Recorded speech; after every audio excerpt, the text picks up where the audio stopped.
자기 고발자. 26. 자신을 고발하는 자들만이 정죄한다. 내가 다른 결과를 낳을 선택을 할 준비를 할 때 먼저 과잉학습해야 하는 것이 하나 있다.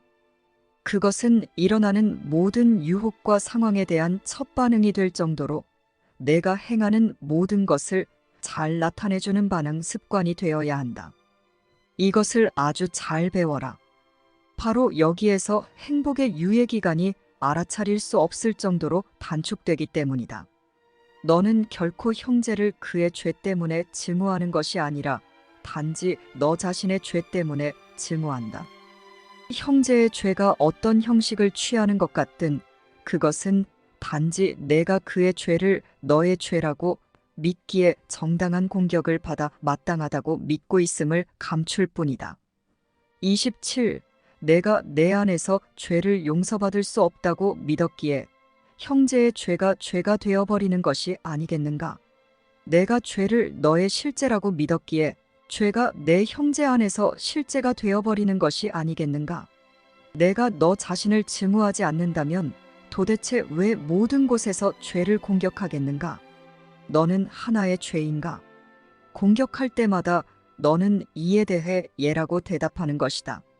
너는 다른 이를 공격함으로써 너 자신이 유죄이며 내가 받아 마땅한 대로 주어야 한다고 주장하는 것이기 때문이다. 내가 너의 정체 말고 과연 무엇을 받아 마땅할 수 있겠는가? 너 자신이 공격받아 마땅하다고 믿지 않는다면 누구에게든 공격을 주겠다는 생각을 결코 하지 않을 것이다. 내가 왜 그래야 하겠는가? 그것이 너에게 무슨 이익이 되겠는가? 과연 무엇이 내가 원하는 결과일 수 있겠는가? 살인이 어떻게 너에게 득이 될 수 있겠는가? 28. 죄는 몸 안에 있다. 죄는 마음 안에서는 지각되지 않는다. 죄는 목적이 아닌 행위로 보인다. 몸은 행위를 하지만 마음은 하지 않는다. 따라서 몸은 자신의 행위 때문에 분명 잘못이 있을 것이다. 몸은 너의 명령을 따르기만 하고 스스로는 아무것도 하지 않는 수동적인 물건으로 보이지는 않는다. 만약 내가 죄라면 너는 정녕 몸이다. 마음은 행하지 않기 때문이다. 따라서 목적도 마음이 아닌 몸 안에 있어야 한다. 몸은 분명 혼자 힘으로 행하고 스스로 동기를 부여할 것이다.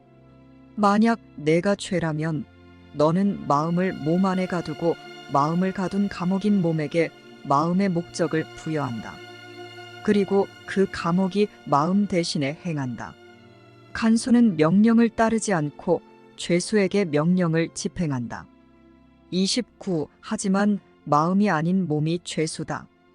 몸은 아무런 생각도 생각하지 않는다. 몸은 배우거나 용서하거나 예속화하는 능력이 없다. 몸은 마음이 따라야 하는 명령을 내리지도 않고 마음이 준수해야 하는 조건을 설정하지도 않는다. 몸은 자발적으로 몸 안에 머물려는 마음을 감옥에 가둘 뿐이다.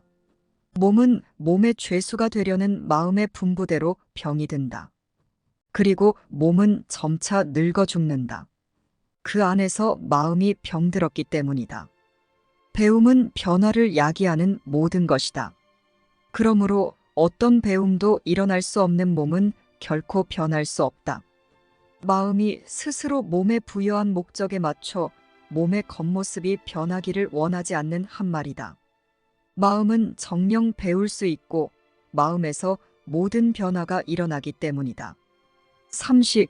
자신이 죄라고 생각하는 마음에게는 다음과 같은 단 하나의 목적만 있다. 몸은 죄의 근원이 되어서 마음이 스스로 선택하여 자기 자신을 가둔 감옥에서 나오지 못하도록 지켜야 한다.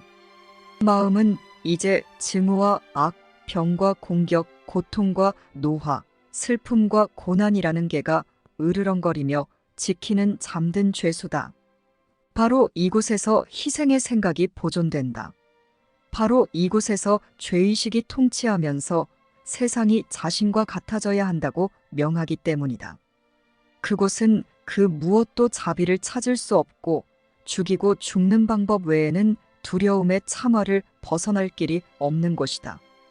이곳에서 너는 죄가 되어버리는데 죄는 기뻐하는 자들을 견뎌낼 수 없고 자유로운 자들을 받아들일 수도 없다. 그들은 죄가 반드시 죽여야 하는 적들이기 때문이다. 죽음 안에서 죄가 보존되며 자신이 죄라고 생각하는 자들은 자신의 정체라고 생각하는 것 때문에 죽을 수밖에 없다. 30일, 너는 반드시 내가 믿는 것을 볼 것이며 또한 내가 믿는 것을 바꿀 수 있다. 이러한 사실에 기뻐하자. 몸은 그저 따를 것이다. 몸은 너를 내가 원하지 않는 곳으로 데려갈 수 없다. 몸은 너의 잠을 지켜주지도 않고 너의 깨어남을 방해하지도 않는다. 너의 몸을 감금 상태에서 풀어주어라. 그러면 너는 그 누구도 내가 벗어난 몸의 죄수로 보지 않을 것이다. 너는 내가 선택한 적을 죄의식에 올가매거나 친구라고 생각하는 자를 변화무쌍한 사랑의 환상에 묶어두고 싶어 하지 않을 것이다. 32. 순결한 자는 자신의 해방에 대한 감사로 다른 이들을 해방한다. 그리고 그가 보는 것은 그 자신이 감금 상태와 죽음에서 자유롭다는 것을 확인해 준다. 너의 마음을 변화에 활짝 열라. 그러면 내 형제나 너 자신에게 강요되는 오랜 처벌은 없을 것이다. 하느님은 너희에게 요구될 수 있는 희생도 없고 너희가 실행에 옮길 수 있는 희생도 없다고 말씀하셨기 때문이다.